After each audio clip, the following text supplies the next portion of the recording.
Hello everyone, welcome to Naira study. आप सब कैसे हैं? आई होप कि आप सभी अच्छे होंगे और अपने स्टडी को कंटिन्यू कर रहे होंगे। फ्रेंड्स, आज के वीडियो लेक्चर में हम बात करने वाले हैं जो आपका सब्जेक्ट सामाजिक अध्ययन हो जाता है, इसके कुछ क्वेश्चंस को कंटिन्यू करेंगे। जैसा कि रोज पहले कुछ पॉइंट्स पर डिस्कस करते हैं, उसके बाद सीरीज की तरफ चलते हैं, तो ऐसा ही हम कंटिन्यू करते रहेंगे। ठीक है ना फ्रेंड्स? तो इसके लिए इस तरह की वीडियोस को पाने के लिए आपको चैनल को सब्सक्राइब करना रहेगा और लाइक तो आप लोग कर ही देते हैं। तो फ्रेंड्स, चलते हैं आज का जो पहला पॉइंट है उसको समझ लेते हैं। तो सबसे पहला पॉइंट हो जाता है पिरामिड। तो पिरामिड क्या होते हैं? तो मिस्र के पिरामिड, वहां के तत्कालीन फेरो किसको कहते हैं? तो फेरो जो है वो सम्राट, ठीक है ना। फेरो किसको कहते हैं? तो सम्राट को कहा जाता था। ठीक है, तो आपका हो जाता है सम्राट गढ़ों के लिए क्या किए जाते थे? तो बनाए जाते थे, और जिसमें राजाओं के शवों को दफनाकर क्या किया जाता था? उनको सुरक्षित रखा जाता था, और इसे क्या कहा जाता था? इसे मम्मी कहा जाता है। ठीक है, उसके बाद चलते हैं नेक्स्ट पॉइंट की तरफ। नेक्स्ट पॉइंट हो जाता है आर्य। तो आर्य शब्द के लिए देखिए क्या पाया जाता है? तो पौराणिक और संस्कृत ग्रंथों के लिए ये पाया जाता है कि आर्य का अर्थ श्रेष्ठ होता है। क्या होता है? अगर हम बात करें कि आर्य का अर्थ क्या होता है, तो आर्य का अर्थ हो जाता है श्रेष्ठ। ठीक है, तो उसके बाद हम नेक्स्ट पॉइंट पर चलते हैं। नेक्स्ट पॉइंट हो जाता है वेदों का दूसरा नाम क्या है? वेदों का दूसरा नाम। तो सबसे पहले हम वेद को समझ लेते हैं। वेद टोटल कितने होते हैं? तो 4 होते हैं। कौन कौन से होते हैं? तो इसमें फर्स्ट नंबर पे आपका हो जाता है ऋग्वेद। कौन सा वेद? तो ऋग्वेद हो जाता है। फिर उसके बाद आपका सामवेद, और उसके बाद कौन सा वेद हो जाता है? तो अथर्ववेद। कौन सा वेद? तो अथर्ववेद हो जाता है। और उसके बाद आपका यजुर्वेद हो जाता है। इसमें हम अब बात करें कि सबसे बड़ा वेद कौन सा है? तो ऋग्वेद। सबसे पुराना वेद कौन सा है? तो ऋग्वेद। और छोटा वेद कौन सा है? तो सामवेद। और अगर हम बात करें जादू टोना, इन सब के लिए कौन सा वेद जाना जाता है? तो अथर्ववेद। अच्छा, आप लोग ये बताएं कि यजुर्वेद किसके लिए जाना जाता है? ये आप लोगों का होमवर्क हो जाता है। तो यहाँ पे क्वेश्चन क्या था कि वेदों को और दूसरे किस नाम से जाना जाता है? तो दूसरा आपका हो जाता है श्रुति। क्या हो जाता है? तो श्रुति हो जाता है। ये वेदों का दूसरा नाम हो जाता है। ठीक है फ्रेंड्स, उसके बाद हम और भी देख लेते हैं कि ग्रांड ट्रंक रोड का निर्माण किसने कराया? तो ग्रांड ट्रंक रोड का निर्माण आपको पता है कि शेरशाह सूरी ने कराया था। ठीक है, उसके बाद हम बात कर लेते हैं कि जो महावीर स्वामी, ठीक है ना, तो महावीर स्वामी जो हो जाते हैं वो जैन धर्म के 24वें तीर्थंकर हैं। कितने कौन से? तो महावीर स्वामी जैन धर्म के कौन से? तो जैन धर्म के 24वें कितने? तो 24वें तीर्थंकर हैं। आप इनको अंतिम तीर्थंकर भी कह सकते हैं, क्योंकि क्वेश्चन इस तरह के भी बनते हैं एग्जाम में कि महावीर स्वामी किस धर्म से संबंधित है? इनका संबंध है तो जैन धर्म से। और ये कौन से तीर्थंकर थे? तो ये 24वें तीर्थंकर थे। या अंतिम तीर्थंकर कौन है जैन धर्म का? तो कौन हो जाते हैं? तो महावीर स्वामी हो जाते हैं। तो इस तरह से इन क्वेश्चंस का आंसर एक ही होता है, लेकिन चीजों को समझना है, क्योंकि कभी कभी क्या होता है क्वेश्चन घुमा के दे देते हैं और उसमें क्या होता है कंफ्यूजन होती है। हमें चीजें पता होती है, लेकिन फिर भी हम वो चीज नहीं कर पाते हैं।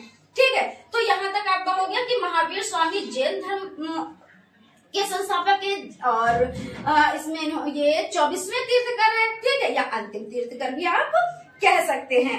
और इसमें हम बात कर लेते हैं, अगर इनके पिता की हम बात करें तो पिता कौन हो जाते हैं? तो राजा सिद्धार्थ हो जाते हैं।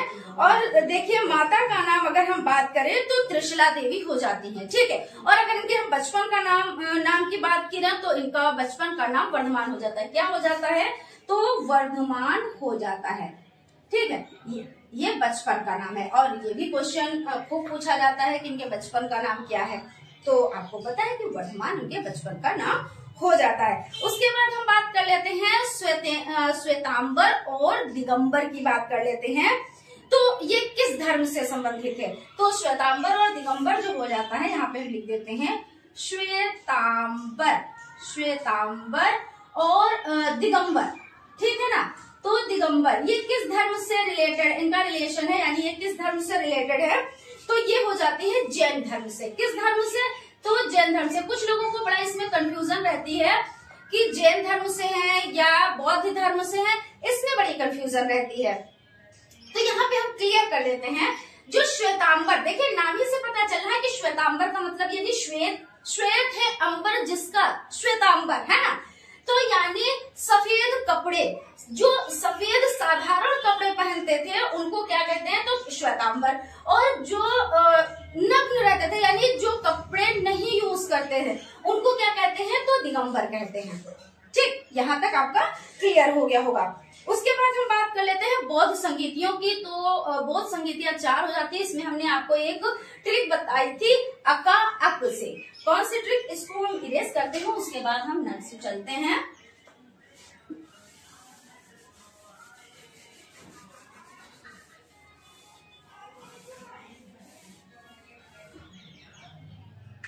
ट्रिक हो जाती है अका अक, ठीक है। तो अका अक से, तो इसमें देखिए आ से क्या हो जाता है? आ से अजात शत्रु हो जाते हैं। कौन हो जाते हैं? तो अजात शत्रु। और आपका सेकंड का से, का में आ की मात्रा है, यानी का में जिसमें आ की मात्रा होगी वही हम यूज करेंगे, इसमें उन्हीं का यूज होगा। काला शोक, देखिए काला शोक, यानी इसमें देखिए का में आ की मात्रा है तो काला शोक। उसके बाद आ से क्या हो गया? तो अशोक हो गया।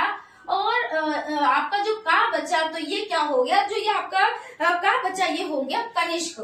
क्या हो गया? कनिष्क हो गया। तो आप इसको ट्रिक के माध्यम से इस तरह से याद कर सकते हैं, और बहुत ज्यादा इंपॉर्टेंट है ये आप लोगों के लिए, वेरी वेरी इंपॉर्टेंट है। तो प्रथम बौद्ध संगीति, तो अका अक यानी आ से अजात शत्रु, का से काला अशोक, आ से अशोक और का से कनिष्क, ये हो जाते हैं। उसके बाद हम बात कर लेते हैं रविन्द्रनाथ टैगोर की। तो इन्होंने जो है क्या किया? इन्होंने, रविन्द्रनाथ टैगोर ने जो जनगण मन गीत को 24 जनवरी 1950 को भारत के राष्ट्रगान के रूप में संविधान सभा द्वारा इसके हिंदी संस्करण में अपनाया गया। इसको और रविन्द्रनाथ टैगोर द्वारा, तो आपको पता है कि क्या है, रविन्द्रनाथ टैगोर द्वारा मूल रूप से बांग्ला में रचित जनगण मन गीत को कब? तो 24 जनवरी 1950। कब? तो 24 जनवरी और 1950, ठीक है ना। ये हो जाता है को भारत के राष्ट्रगान के रूप में संविधान सभा द्वारा इसके संस्करण में, यानी इसको संस्करण में अपनाया गया। ठीक, यहाँ तक आपका क्लियर हो गया। उसके बाद हम बात कर लेते हैं कि मंदाकिनी। मंदाकिनी का नाम आया, आपने कहा क्या क्या फिल्म स्टार जो बहुत ही खूबसूरत है, तो उनका नाम है, तो यहाँ पे वो नहीं है। ये मंदाकिनी हो जाती है कि ये मंदाकिनी या गैलेक्सी असंख्य तारों का क्या है? असंख्य तारों का समूह है, जो स्वच्छ और अंधेरी रात में आकाश के बीच में क्या होता है? आकाश के बीच से जाते हुए अर्ध चक्र के रूप में, कैसे? तो अर्ध चक्र के रूप में यानी झिलमिलाती सी मेखला के समान क्या होता है? तो दिखाई पड़ती है। तो ये हो जाती है मंदाकिनी, ठीक है। तो आप लोग इसको अच्छे से याद रखिएगा।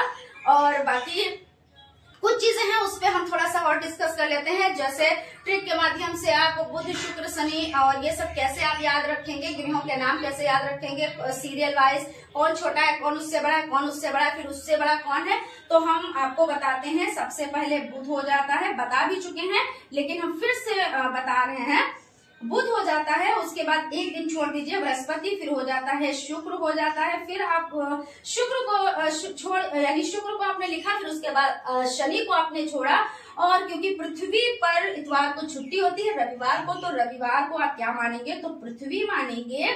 और उसके बाद यानी बुध शुक्र पृथ्वी और सोम छोड़ के आपने क्या किया? मंगल लिख दिया। और फिर आपने क्या लिखा? बुध छोड़ा तो आपने लिखा बृहस्पति, बृहस्पति, बृहस्पति लिखा।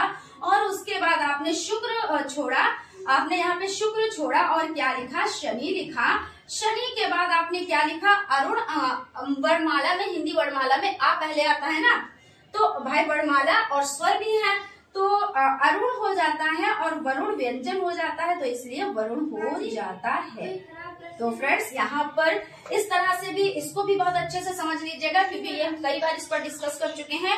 क्योंकि कुछ चीजें हो जाती हैं जो बहुत ज्यादा आप लोगों के लिए इम्पोर्टेंट हो जाती हैं, तो उनको हम बार बार इसलिए रिपीट कर देते हैं जिससे आपके माइंड में वो चीजें छप जाए और अच्छे से आपको याद हो जाए, जिससे आप इसको भूलो नहीं। कुछ भी पूछ सकते हैं कि सबसे छोटा कौन सा है, फिर उसके बाद शुक्र के बाद कौन सा आता है, फिर या मंगल से पहले कौन सा ग्रह आता है, मतलब घुमा फिरा के कुछ भी। जब आप इसको सीरियल वाइज इस तरह से लिख लेंगे, फिर क्वेश्चन कुछ भी पूछे तो आप उस पर टिक कर सकते हैं। टिक वाले होंगे तो टिक करेंगे, अगर लिखने वाले हैं तो आप लिख सकते हैं। ठीक है, तो फ्रेंड्स इसके बाद अब हम लोग जो सीरीज है उसको कंटिन्यू करते हैं।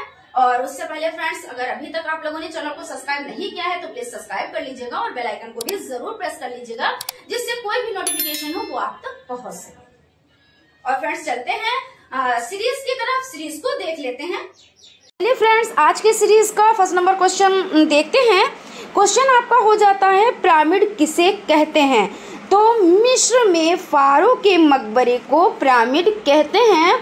इसको और डिटेल में जान लिया जाए तो मिस्र के पिरामिड वहाँ के तत्कालीन फैरो, और फैरो किसको कहते हैं तो सम्राटगणों के लिए बनाए गए स्मारक स्थल हैं, जिसमें राजाओं के शवों को दफनाकर सुरक्षित रखा गया। इन शवों को और क्या कहा जाता है? इन शवों को मम्मी कहा जाता है। उसके बाद नेक्स्ट क्वेश्चन हो जाता है, चीन की सभ्यता का विकास किन नदियों के मध्य हुआ? तो चीन की सभ्यता का विकास हांगो एवं यात्की क्यांग नदियों के घाटियों में हुआ था। आर्य का क्या अर्थ है? तो आर्य का अर्थ हो जाता है श्रेष्ठ या उत्तम। ठीक है, तो आर्य शब्द के लिए पाया जाता है कि पौराणिक और संस्कृत ग्रंथों में आर्य का अर्थ श्रेष्ठ होता है। क्या होता है? तो श्रेष्ठ होता है। और आर्य किसी जाति का नहीं बल्कि एक विशेष विचारधारा को मानने वाले का समूह था, और जिसमें जैसे श्वेत, पीत, रक्त, श्याम और अश्वेत रंग के सभी लोग शामिल थे। उसके बाद क्वेश्चन हो जाता है, सप्त सिंधु नदियों के नाम बताएं। तो सिंधु, रावी, व्यास, झेलम, चिनाब, सतलज, सरस्वती ये हो जाते हैं। नेक्स्ट क्वेश्चन पर चलते हैं। क्वेश्चन है, पितृ तथा मातृ शब्द को फारसी में कैसे लिखा जाता है? तो पितृ को पिदर कहा जाता है और मातृ को मादर कहा जाता है। उसके बाद है, आर्य कौन थे? तो आर्य हो जाते हैं वैदिक सभ्यता के निर्माता। कौन हो जाते हैं? तो वैदिक सभ्यता के निर्माता हो जाते हैं। वेद शब्द का अर्थ बताएं। तो वेद शब्द विद धातु से बना है, जिसका अर्थ है जानना, सामान्यतः इसका अर्थ है ज्ञान। और वेद का दूसरा नाम क्या है? अगर हम बात कर लें वेद के दूसरे नाम की, तो इसका नाम हो जाता है श्रुति हो जाता है। और अगर हम बात करें कि गायत्री मंत्र जो है वो कहाँ से उद्धृत है, तो वो सर्वप्रथम ऋग्वेद से उद्धृत हुआ था। ठीक, यहाँ तक आपको हो गया। नेक्स्ट क्वेश्चन पर चलते हैं, 4 वेदों के नाम लिखिए। तो आपको पता है ऋग्वेद, यजुर्वेद, सामवेद, अथर्ववेद। तो इसमें जो आपका हो जाता है ऋग्वेद, ये सबसे प्राचीन वेद माना जाता है। ठीक है, और उसके बाद अगर हम बात करें आपके यहाँ पे हो जाता है, अगर हम बात करें सबसे छोटा वेद कौन है, तो सामवेद हो जाता है। अथर्ववेद की अगर हम बात करते हैं तो अथर्ववेद में क्या होता है? अथर्ववेद में तंत्र, मंत्र, जादू, टोन का वर्णन प्राप्त हुआ है। तो इस तरह से आपका हो जाता है। पद्मावत किसकी रचना है? तो पद्मावत मलिक मोहम्मद जायसी की रचना हो जाती है। संपूर्ण वैदिक साहित्य की रचना किस समय काल के बीच हुई? तो 1500 ईस्वी पूर्व से 600 ईस्वी पूर्व। कहीं कहीं पर आपको 15 की जगह पे 12 भी देखने को मिल सकते हैं, तो आप लोग इसको ध्यान से करिएगा। ठीक है ना। उसके बाद हो जाता है, वैदिक सभ्यता में परिवार के समूह को क्या कहा जाता है? तो विश कहा जाता है। ग्रैंड ट्रंक रोड किसने बनवाई थी? तो शेरशाह सूरी ने बनवाई थी। बात कर लेते हैं थोड़ी सी डिटेल में। ग्रैंड ट्रंक रोड का निर्माण 16वीं शताब्दी, कब? तो 16वीं शताब्दी के शासक शेरशाह सूरी ने करवाया था। इसे सड़के आजम के नाम से जाना जाता था। ये सड़क भारत को मध्य एशिया से जोड़ती थी और अंतर्देशीय व्यापार के लिए बहुत ज़्यादा महत्वपूर्ण हो जाती है, यानी इम्पोर्टेंट थी। ठीक है। सिकंदर कौन था? सिकंदर मकदूनिया के राजा फिलिप का पुत्र था। महाजनपदों की कुल संख्या कितनी थी? तो 16 हो जाती है। सिकंदर ने भारत पर आक्रमण कब किया था? तो सिकंदर 326 ईसा पूर्व में भारत आया था। नंद वंश का अंतिम राजा कौन था? तो आपका हो जाता है घननंद। और जैन धर्म के अंतिम तीर्थकर कौन थे? तो महावीर स्वामी हो जाते हैं। अंतिम तीर्थकर की बात यहाँ पे पूछी जा रही है, तो महावीर स्वामी, या ऐसे भी आप कह सकते हो 24वें तीर्थकर, है ना, जिनका अस्तित्व एक ऐतिहासिक तथ्य स्वीकार कर लिया गया है। इनके पिता का नाम, तो इनके पिता का नाम हो जाता है सिद्धार्थ। क्या हो जाता है? सिद्धार्थ। और माता का नाम क्या हो जाता है? माता का नाम त्रिशला हो जाता है। और बचपन में इनके नाम की बात की जाए तो बचपन में महावीर स्वामी का नाम, यानी बचपन का नाम क्या था? तो वर्धमान था। इस तरह से आपका हो जाता है। उसके बाद क्वेश्चन है जैन धर्म के प्रथम तीर्थकर। तो जैन धर्म के प्रथम तीर्थकर ऋषभदेव। देखिए कुछ लोग कंफ्यूज हो जाते हैं इसमें कि जहाँ जैन धर्म का नाम सुना तो महावीर स्वामी, लेकिन ऐसा नहीं है। महावीर स्वामी 24वें तीर्थकर, जिनको अंतिम तीर्थकर भी कहा जाता है। अगर प्रथम तीर्थकर की बात की जाए तो ऋषभदेव, क्योंकि देखिए एक ये होता है कि जैसे किसी ने स्टार्ट किया तो अलग, किसी ने आगे बढ़ाया तो अलग, कोई अंतिम है तो अलग। ऐसा नहीं है जो एक चीज़ का नाम आए तो एक ही का नाम आप लोग लिखेंगे, तो थोड़ा समझ के वर्क कीजिएगा। महावीर स्वामी के यानी महावीर स्वामी का जन्म कहाँ और कब हुआ था?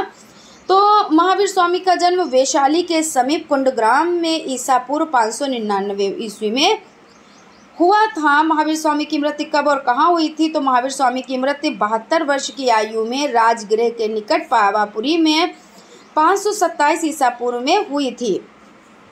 बौद्ध धर्म के प्रवर्तक कौन थे? तो महात्मा बुद्ध हो जाते हैं। हर्यक वंश की स्थापना किसने की थी? तो बिंबिसार ने की थी। जैन धर्म को किन दो मतों में विभक्त किया गया है? तो श्वेतांबर और दिगंबर। अब इसमें बात कर लेते हैं कि दिगंबर और श्वेतांबर जैन धर्म के दो प्रमुख संप्रदाय हो जाते हैं। और दिगंबर संप्रदाय में क्या होता था? तो जो इसके संत थे तो वो वस्त्रहीन होते थे। किसमें? तो दिगंबर में। भी हम ट्रिक से आपको बता देते हैं। दिगंबर हो जाता है। दिगंबर में क्या था? दिगंबर में वस्त्रहीन। कौन? तो वस्त्रहीन होते थे। तथा श्वेतांबर में जो श्वेतांबर हो जाता है, श्वेतांबर हो जाता है, तो इसके अनुयायी जो थे, वो जो संत थे, वो क्या करते थे? सफ़ेद वस्त्र धारण करते थे। तो अब आप कहोगे कि मैम हम इसको याद कैसे रखें? कई चीज़ों में कन्फ्यूज़न हो जाता है कि ये जैन धर्म का है या बौद्ध धर्म का है। ऐसे लोग कन्फ्यूज़ होते हैं, मैं आपको बता रही हूँ। तो ये सब कन्फ्यूज़न को दूर कर लीजिए कि ये बौद्ध धर्म का है या जैन धर्म का है। अब श्वेतांबर आ गया तो ये जो वस्त्रहीन होते हैं या वस्त्र जो पहनते हैं उनको कहते हैं। तो हम आपको बता देते हैं कि यहाँ पे बात हो जाती है कि जैन धर्म को क्या कहा जाता है? तो दो भागों में श्वेतांबर और दिगंबर में बांटा गया। ठीक, यहाँ पर हो गया। आप याद रख सकते हैं कि यहाँ पे हम इसको इरेज कर देते हैं। चलिए इरेज नहीं करते हैं, चलिए ऐसे करते हैं। जैन धर्म को किन दो मतों में विभक्त किया गया है? तो जैन धर्म को दिगंबर और श्वेतांबर में किया गया है। श्वेतांबर महावीर स्वामी, देखिए इसमें स्वामी आधा सा, श्वेतांबर में आधा सा, यानी आप इस तरह से याद रखेंगे। उसके बाद दिगंबर यानी क्या? वस्त्रहीन, यानी दिगंबर में है कि वस्त्र नहीं पहनते थे। और श्वेतांबर यानी श्वेत मतलब सफ़ेद, है ना, तो सफ़ेद वस्त्र धारण करते थे। तो जहाँ पे दिगंबर श्वेतांबर आ जाए तो वहाँ पे हम क्या करेंगे? तो जैन धर्म पर टिक करेंगे। अगर ऐसे पूछ लिया जाए कि तो दिगंबर हो गया तो वस्त्र नहीं पहनते थे, और श्वेतांबर मतलब सफ़ेद वस्त्र पहनते थे, नॉर्मल से, साधारण से।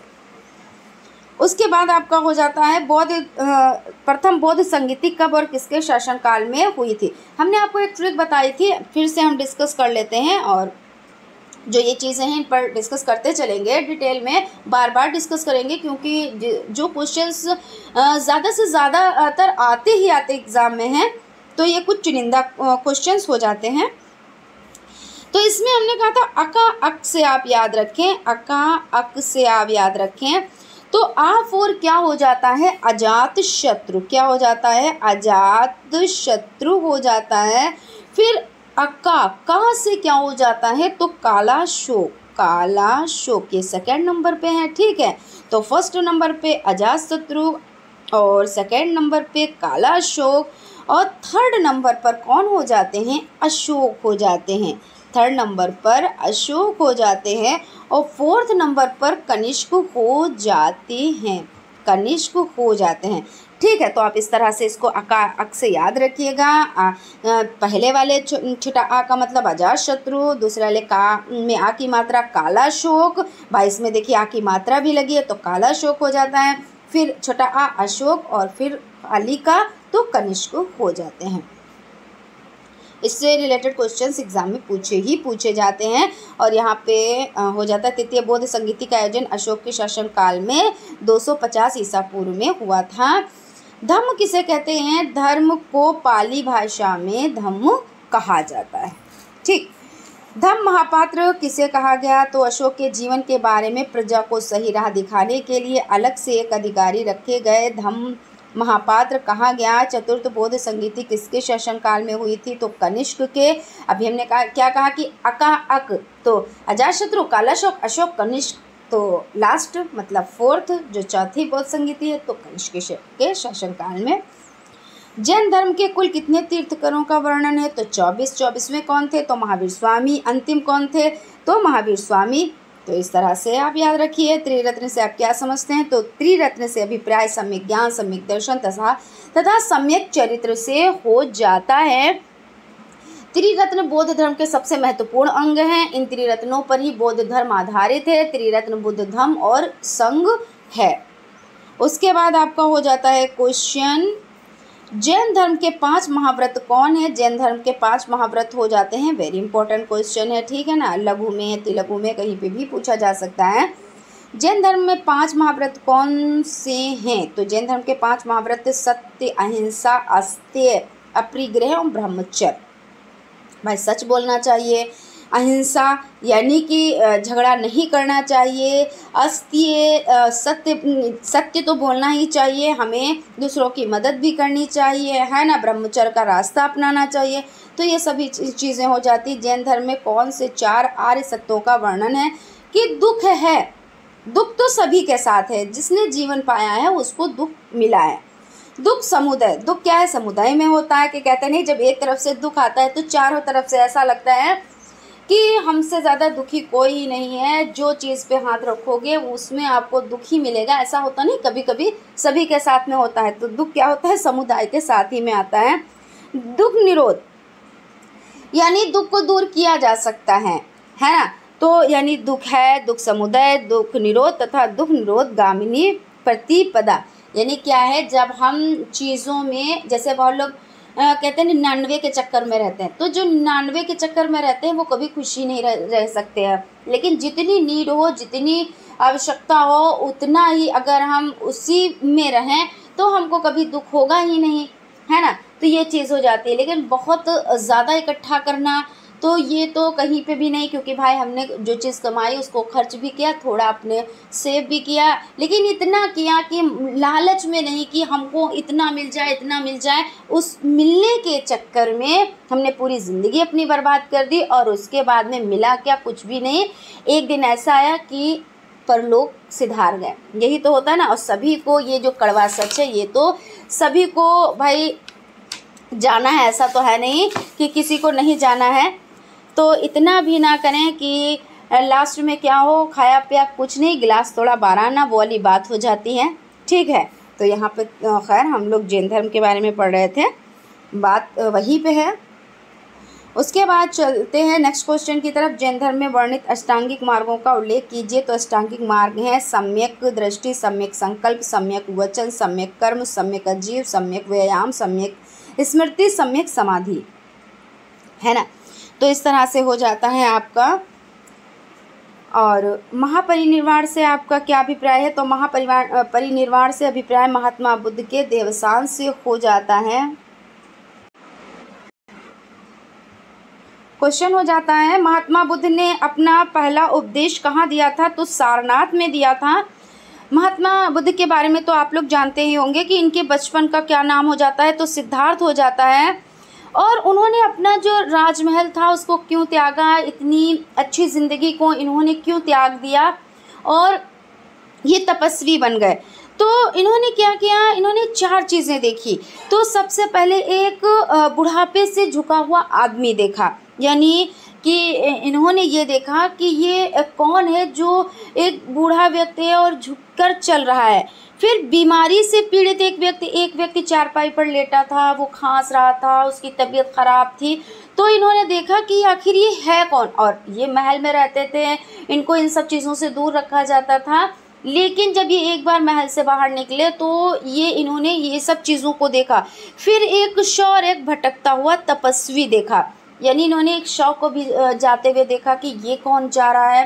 फिर उसके बाद तपस्वी को देखा। ठीक है, तो यानी कहने का मतलब ये हो जाता है कि इन्होंने ये एहसास किया कि जन्म होता है, उसके बाद क्या होता है? मनुष्य बूढ़ा हो जाता है, बीमार हो जाता है, और क्या हो जाता है? वो एक दिन मृत्यु को भी प्राप्त हो जाता है। दुनिया में कुछ भी नहीं है। और ये सब चीज़ें जो विलासितापूर्ण है कि अच्छा घर चाहिए, अच्छा रहन सहन चाहिए, अच्छा हर एक चीज़ छोड़नी पड़ जाती है। यहाँ तक कि कितना भी कुछ भी हो वो हमें छोड़कर एक दिन ऊपर जाना ही रहता है, और साथ में हमारे साथ कुछ भी नहीं जाता है। तो इन्होंने ये चीज़ सोची और क्या हुआ? इन्होंने ये रास्ता अपनाया। ठीक है ना? तो ये चौथी दृष्टि थी कि एक भटकते हुए तपस्वी की, जिसने सिद्धार्थ को ये पता लगाने की तत्परता से भर दिया कि मानव पीड़ा की जड़ क्या है, और सिद्धार्थ ने महल की विलासिता छोड़ दी। इन्होंने क्या किया? फिर अपने महल को छोड़ दिया और ये तपस्वी बन गए। और सही भी है, क्योंकि मनुष्य देखिए, कुछ लोग क्या होते हैं, अपनी खूबसूरती पे घमंड करते हैं, कुछ लोग अपनी ताकत पे घमंड करते हैं, लेकिन ये सभी चीज़ें क्या है? ये सभी चीज़ें नष्ट हो जाती हैं, ख़त्म हो जाती हैं। यहाँ तक बुरा ना लगे किसी को, मैं उस पर नहीं कह रही हूँ, क्योंकि मैं ऐसा लेसन पढ़ा रही हूँ, ऐसा मतलब लेसन क्वेश्चन है, ये क्वेश्चन में पढ़ा रही हूँ, तो उसके अकॉर्डिंग मैं बात कर रही हूँ। ठीक है ना? तो इसमें किसी को बुरा नहीं लगना चाहिए। कितना भी पैसा हो साथ में नहीं जाता है, कितना भी कोई सुंदर हो उसकी सुंदरता रह नहीं जाती है, कोई कितना भी ताकतवर हो उसकी ताकत नहीं रह जाती है। एक दिन क्या होता है? ताकत भी चली जाती है, सुंदरता भी खो जाती है, और पैसा भी साथ में नहीं जाता है, और हम क्या होते हैं? मृत्यु को प्राप्त हो जाते हैं। ठीक है, तो यहाँ पर हो गया आपका। उसके बाद चलते हैं नेक्स्ट क्वेश्चन पर। राष्ट्रगान के रचयिता कौन थे? राष्ट्रगान के रचयिता गुरुदेव रविन्द्रनाथ टैगोर हो जाते हैं। और रविन्द्रनाथ टैगोर द्वारा मूल रूप से बांग्ला में रचित जनगणमन गीत को 24 जनवरी कब? तो यहाँ पे बात कर लेते हैं। 24 जनवरी 1950 यानी 1950 को भारत के राष्ट्रगान के रूप में संविधान सभा द्वारा इसके हिंदी संस्करण में अपनाया गया था। क्वेश्चन हो जाता है, जल मंडल क्या है? तो जल मंडल से अर्थ जल की उस परत से है जो पृथ्वी की सतह पर महासागरों, झीलों, नदियों तथा जलाशयों के रूप में फैली है। पृथ्वी की सतह के लगभग 65% भाग पर जल का विस्तार है, इसलिए पृथ्वी को जलीय गृह कहते हैं। भूकंप किसे कहते हैं? तो भूकंप या भूचाल पृथ्वी की सतह के नीचे हिलने को कहते हैं, है ना? भूकंप आता है तो एकदम से क्या होता है? पृथ्वी हिल जाती है ना। यह पृथ्वी के स्थलमंडल में ऊर्जा के अचानक मुक्त हो जाने के कारण उत्पन्न होने वाली भूकंपीय तरंगों से होता है। तो आज आपने जान लिया कि भूकंप किसे कहते हैं। कुछ लोग क्या कहते थे कि 2 सींग है, एक सींग से दूसरी सींग पे जब करती है तो क्या होता है? भूकंप आता है, हिलती है पृथ्वी, है ना। तो यहाँ पे क्या है? भूकंप या भूचाल पृथ्वी की सतह के हिलने को कहते हैं। ये पृथ्वी के स्थल मंडल में ऊर्जा के अचानक मुक्त हो जाने के कारण। ठीक है ना? तो समझ गए आप। सूर्य से प्राप्त ऊष्मा को क्या कहते हैं? सूर्य से प्राप्त ऊष्मा को सौर ऊर्जा कहते हैं। वर्षण किसे कहते हैं? तो वर्षा में विभिन्न रूप जैसे जल वर्षा, हिम वर्षा, कोहरा, ओस आदि को वर्षण कहा जाता है। भारत में शक्ति के 3 साधन बताएं। तो शक्ति के 3 साधन हो जाते हैं कोयला, खनिज तेल, प्राकृतिक गैस। भारत में मुद्रा की पूर्ति का नियमन कौन करता है? तो भारत में मुद्रा की पूर्ति का नियमन रिजर्व बैंक ऑफ इंडिया करता है। पद्मावत की रचना किसने की? तो पद्मावत की रचना मलिक मोहम्मद जायसी ने की थी।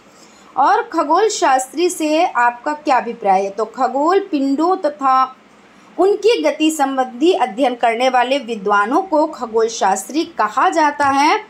लाल ग्रह किसे कहते हैं? तो मंगल ग्रह को लाल ग्रह कहते हैं क्योंकि ये लाल दिखाई पड़ता है। अच्छा, आप लोग एक क्वेश्चन का आंसर दीजिएगा कि नीला ग्रह किसे कहते हैं। ये आज आप लोगों के लिए होमवर्क हो जाता है। अंतरिक्ष से क्या अभिप्राय है? तो आकाशीय पिंडों के मध्य वायु रहित स्थान को अंतरिक्ष कहते हैं। मंदाकिनी किसे कहते हैं? वो नहीं जो फिल्म स्टार हैं, वहाँ पे बात नहीं हो रही है, बात यहाँ पे हो रही है तारामंडल के समूह को मंदाकिनी कहते हैं। यानी मंदाकिनी या गैलेक्सी असंख्य तारों का समूह है। जो असंख्य तारों का समूह है उस मंदाकिनी की बात हो रही है, ठीक है ना।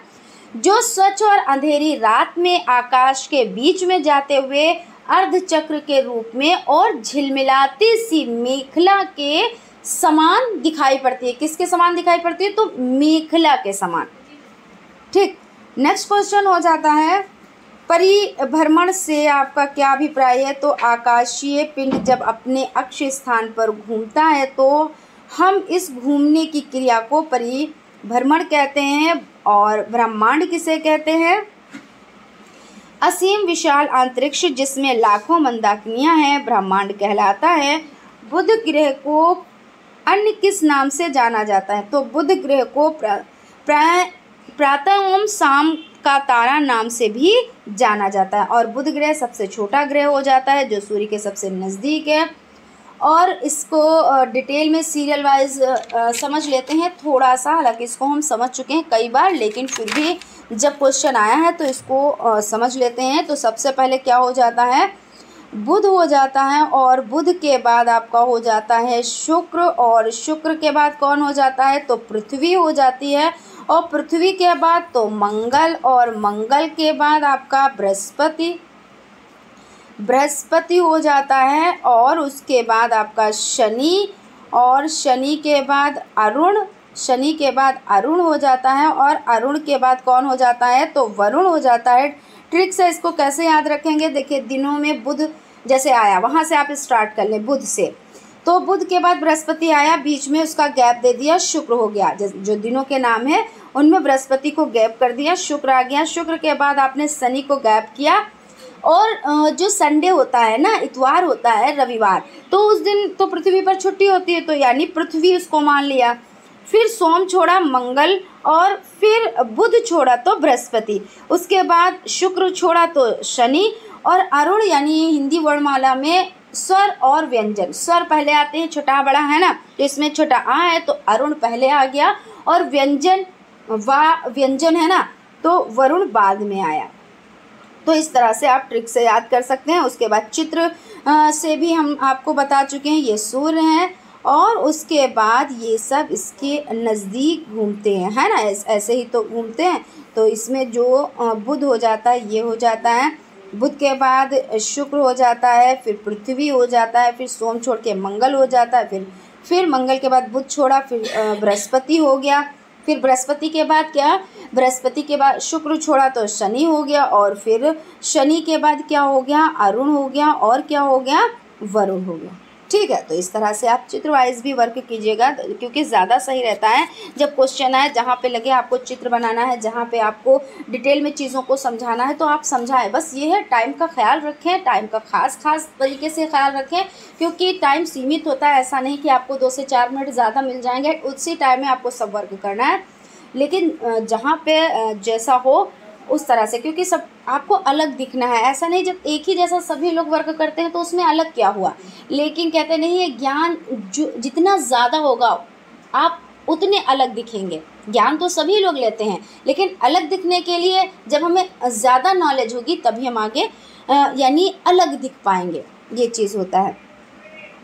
उसके बाद आपका नेक्स्ट क्वेश्चन हो जाता है सूर्य का प्रकाश कितने समय में पृथ्वी तक पहुंचता है? तो सूर्य का प्रकाश लगभग 8 मिनट में पृथ्वी तक पहुंचता है। परिक्रमण किसे कहते हैं? ग्रहों का सूर्य के चारों ओर घूमना परिक्रमण कहलाता है। क्षुद्र ग्रह कहाँ पाए जाते हैं? तो मंगल तथा बृहस्पति की कक्षाओं के मध्य क्षुद्र ग्रह पाए जाते हैं। चंद्र ग्रहण कब होता है?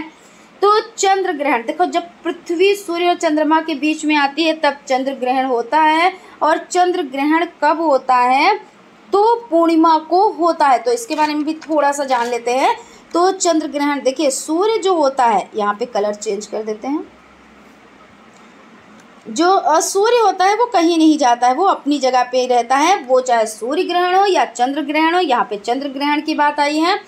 तो सूर्य हो जाता है, उसके बाद में ये 2 ग्रह हो जाते हैं। अब इसमें क्या आपको फिल करना है? तो इसमें आपका हो जाता है, क्योंकि यहाँ पे देखिए बात क्या कर रहे हैं? चंद्र ग्रहण की बात कर रहे हैं, ठीक है। तो चंद्र ग्रहण में ये आपकी पृथ्वी हो जाती है और ये आपका चंद्रमा हो जाता है। यानी सूर्य और चंद्रमा के बीच में कौन आ जाता है? तो पृथ्वी आ जाती है। जैसा कि यहाँ पे भी लिखा भी है, देखिए, जब पृथ्वी सूर्य और चंद्रमा के बीच में आ जाती है। देखिए, सूर्य और चंद्रमा के बीच में कौन आ गया? तो पृथ्वी आ गई। तो इसे क्या कहा जाता है? तो इसे चंद्र ग्रहण कहा जाता है। और ये होता कब है? तो पूर्णिमा को होता है। और याद कैसे रखेंगे? चप्पू से, यानी चंद्र ग्रहण पूर्णिमा को, और सूर्य ग्रहण यानी आसू से। आ फोर क्या हो गया? अमावस्या, और सू से सूर्य ग्रहण। तो इस तरह से आप ट्रिक से याद रखिएगा। आकाश गंगा सादृश्य ग्रह किसे कहते हैं? तो शनि ग्रह को। सूर्य के सबसे निकट ग्रह कौन सा है? तो अभी बताया, बुध हो जाता है। उपग्रह किसे कहते हैं? वो आकाशीय पिंड जो ग्रह की परिक्रमा करते हुए सूर्य की परिक्रमा पूरी करता है, उपग्रह कहलाता है। और उसके बाद वह आकाशीय पिंड जो सूर्य की परिक्रमा करता है, तो यानी ग्रह किसे कहते हैं? तो वो आकाशीय पिंड जो सूर्य की परिक्रमा करता है, तो उससे ही ऊष्मा व प्रकाश प्राप्त होता है। तो फ्रेंड्स, यहाँ पे सेशन कंप्लीट होता है। आई होप आप लोगों को सेशन अच्छा लगा होगा। तो फ्रेंड्स, अगर सेशन अच्छा लगा है तो एक लाइक ज़रूर कीजिएगा। और अगर अभी तक आप लोगों ने चैनल को सब्सक्राइब नहीं किया है और न्यू है, अभी आपने विजिट किया है चैनल पर, तो ज़रूर सब्सक्राइब कर लीजिएगा, क्योंकि आपके पास नोटिफिकेशन पहुंचेगा और आप क्लास को ज्वाइन कर पाएंगे। और फ्रेंड्स, एक क्लास आप लोगों के लिए ख़ास आने वाली है कि कॉपियाँ कैसे लिखी जाएँ। तो हर एक सब्जेक्ट का एक क्लास आएगा जिसमें आपको ये बताया जाएगा कि इतने कम टाइम में अच्छी राइटिंग को भी मद्देनज़र रखते हुए, सारी फॉर्मेलिटीज़ को करते हुए, इतने कम टाइम में हम कैसे अपनी कॉपी को अच्छे से लिख सकते हैं, ठीक है। और इसमें क्या क्या आपको सावधानियां रखनी है, तो इससे रिलेटेड वीडियो आएगा, तो आप लोग मिस मत कीजिएगा, उसको देखिएगा ज़रूर, ठीक है। और जितना ज़्यादा आप सीखेंगे, कहते नहीं है, जितना आप सीखेंगी, जितना आपको नॉलेज होगा, आप उतना ही सबसे अलग होंगे और आप उतना ही निखरेंगे। तो फ्रेंड्स, मिलते हैं नेक्स्ट क्लास में। Thank you.